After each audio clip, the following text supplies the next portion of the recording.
Welcome to the Culture of Writing podcast, where writers, editors, and content strategists from Salesforce talk about how we work together to improve our craft and make content better. Put you on the spot again. I don't want to embarrass you, but can we also talk? In fact, you're published several novels as well yourself. Oh, yeah, sure. I have. So what are you? I have published two, and both of them have come out of my work in the 19th century. The first one's called Spirit Photographer. The Spirit Photographer was published in 2018, and it takes as its point of departure the spirit photography phenomenon in the 19th century, where there were these guys who had essentially discovered double exposure. And they were selling photographs as like ghost photographs. And you'd go and you'd say, like, I want a picture with my dead cousin. And they take a picture and it'd be like a fuzzy image, back there. But it was perfected as an art. And at some point it was like, we think that somehow the photographers got pictures of these relatives and sort of stitched them into the spirit photographs. But that's a whole story about those techniques and everything. But the novel is kind of based on that, and it's about a spirit photographer in the 19th century. But the twist of the story is that he's a con man, you know that from the beginning, and he's taking and selling these photographs. But one day, this very famous abolitionist senator and his wife come to have their photograph taken of their kid who's died 18 years prior.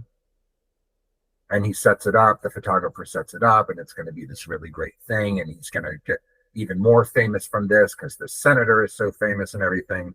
Prepares the plate, prepares a fuzzy image of a little boy on there and everything, takes the picture. They go to develop it, and a spectral figure appears on the picture that he didn't put there. And that's how the story starts. So that's that one. And then my latest one is also kind of a ghostly thing. It's called The Company. It's kind of an homage to Henry James' Turn of the Screw, which is one of the most famous of all the ambiguous ghost stories, with one of the most famous unreliable narrators in 19th century literature. And so The Company in the title refers to this huge 19th century wallpaper company working out of London. And they're the manufacturer of the greatest, most beautiful, most luxurious wallpapers in the world. But they have all kinds of skeletons in their closet. The company does, that is, as does the family. I mean, what great Victorian novel story doesn't? And also kind of based on a sort of real event / scandal, which was the arsenic wallpaper controversies of the 19th century. Because in the 19th century, these companies used to dump all this arsenic into the wallpaper to make the colors more brilliant. Started with green. They figured out that it did it for green, and then they figured out that it did it for all the colors. So this wallpaper that was in all these people's houses from the mid to late 19th century was just full of arsenic. It would get damp, and then it would off gas, and then it would make people really sick, and in many cases just kill people. Wow. So, needless to say, this company, which is the subject of my novel, they know this is going on, and they just kind of keep doing it. So there are all kinds of questions about, ethics and corporate life and all that kind of good stuff that we like to talk about. But what happens is the sort of surrogate father's dead in the story, and the surrogate father who's been running the company for the family is like an uncle figure for the two heirs. The heirs are the daughter and the son. John and Lucy are their names, and Lucy's the narrator, like the governess in Turn of the Screw. And John and Lucy are the heirs to this company, but they don't know anything about the business. They've just been living in their mansion in the center of London in Mayfair.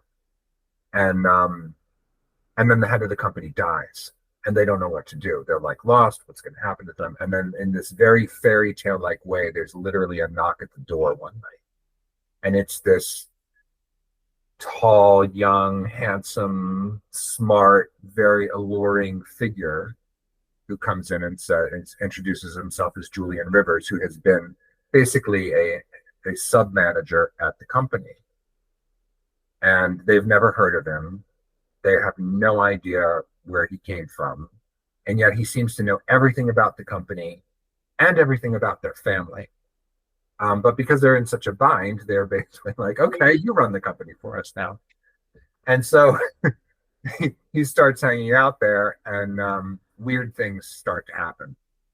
And, his motivations start coming into question. And notably, John, the brother, starts seeing spectral visions in the house's wallpaper.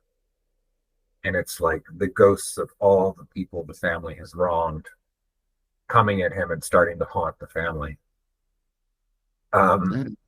If you believe that that's what he's seeing. So that's oh, cool. That also explains, now I understand that beautiful cover of the company. The book cover itself is just a work of art. It's gorgeous. Yeah, so now I get that. Beautiful. Well, I know we're gonna run out of time, but one point that I make a lot about writing based on user goals, what people are really trying to do in the world, is that it is in itself a way to enhance SEO, because people don't search for features, right? They don't search for what's in the product. They search for something they want to do or fix, right? Yeah, that's exactly right. That's exactly right.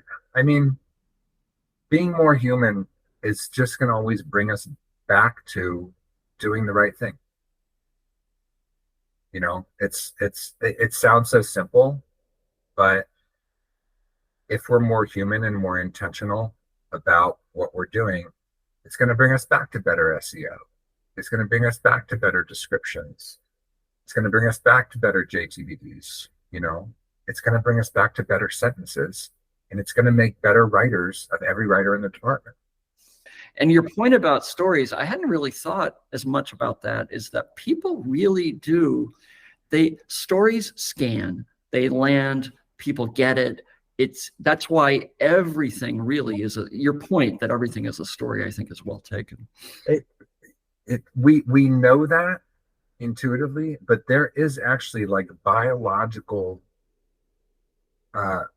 research around why those things land, and it has to do with feeling and emotion. You cannot register emotion with a PowerPoint slide, with like a bulleted list. It's shocking, Stan. Actually, it's shocking that people still even give those presentations where you see the slide and it's just a wall of words and bullet points and stuff.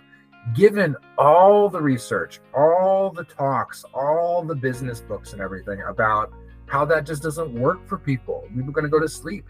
That's why the 2 slides I showed you, there's a picture of a giraffe and then 3 more pictures of a giraffe. It's all about the story around that. And people will remember it because of that. And so my point is that, and I do, at some point I do want to research this more so I can be a little bit more better spoken about it, because there is this research out there where they actually measure the brain waves, and they are registering exactly what is registering for people when they see something emotional versus not. It's the escalator, right? There's nothing happening in your brain when you see the picture of the escalator. But when you see this romantic couple or you see the shark, something registers. Something lights up in the brain, and it gets retained. That's the important part. It gets retained.